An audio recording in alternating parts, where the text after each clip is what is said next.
उपसभापति जी, भारत ने अगली पीढ़ी के लिए हमारे इतिहास के निर्माण के लिए पहला कदम उठा लिया है। दशकों से चली आ रही केंद्रीयकृत आर्थिक नीतियों के उपरांत भारत ने हाल में एक सुधार कार्यक्रम शुरू किया है, जिससे हमारी अर्थव्यवस्था का आधुनिकीकरण, व्यापार व उदारीकरण और आर्थिक क्षमता का पूरा उपयोग हो सके। हमारे निजी निवेश और प्रतियोगिता का स्वागत किया है और खुले बाजार के विकास को बढ़ावा दिया है। इसके फलस्वरूप भारत विश्व में स्पर्धा में टिकने में सक्षम हुआ है और हमारे नागरिकों का जीवन स्तर धीरे धीरे ऊंचा उठ रहा है। इन सुधारों की गति से भारत वर्तमान शताब्दी में विश्व के अकेले सबसे बड़े खुले बाजार के रूप में उभरेगा। संभवतः भारत के महत्वाकांक्षी आर्थिक सुधार कार्यक्रम की सबसे उल्लेखनीय विशेषता यह है कि बड़े ही सहज ढंग से एक बंद और संरक्षित अर्थव्यवस्था एक खुली निर्यातोन्मुख अर्थव्यवस्था के रूप में बदली है। 3 वर्षों की अल्प अवधि में दूरगामी परिवर्तन किए गए हैं।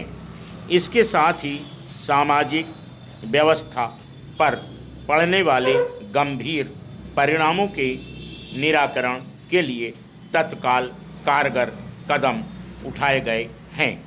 इन कदमों तथा आमतौर पर भारत की विभिन्न राजनैतिक विचारधाराओं की सहमति के फलस्वरूप इस सुधार प्रक्रिया को अपनी एक विशिष्ट गति मिली है। भारत में हो रहे इन परिवर्तनों का भारत अमेरिकी आर्थिक संबंधों पर काफ़ी प्रभाव पड़ा है और इनसे दोनों देशों को लाभ हुआ है। नए आर्थिक संबंध बनाने के क्षेत्र में अमेरिकी फर्में अग्रणी रही हैं। भारत का विशाल घरेलू बाजार, विशाल शिक्षित, कुशल और अर्धकुशल श्रम शक्ति, सुदृढ़ वित्तीय संस्थाएं और समय की कसौटी पर जांची परखी जाती लोकतांत्रिक व्यवस्था, इन सब ने मिलकर अग्रगामी कंपनियों को निवेश के विशाल अवसर प्रदान किए हैं। वर्तमान शताब्दी के लिए अपने इतिहास की रचना करते समय हमें विभिन्न देशों के साथ और अधिक व्यापार की ओर ध्यान देना होगा।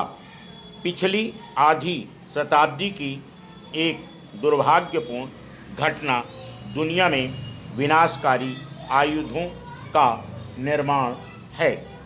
नाभिकीय आयुधों के प्रसार के कठिन और जटिल प्रश्न पर प्रभावकारी ढंग से तभी विचार किया जा सकता है जब उनकी विश्वव्यापी संहार क्षमता पर विचार करें और इसी तरह इनके विश्वव्यापी समाधान भी खोजें।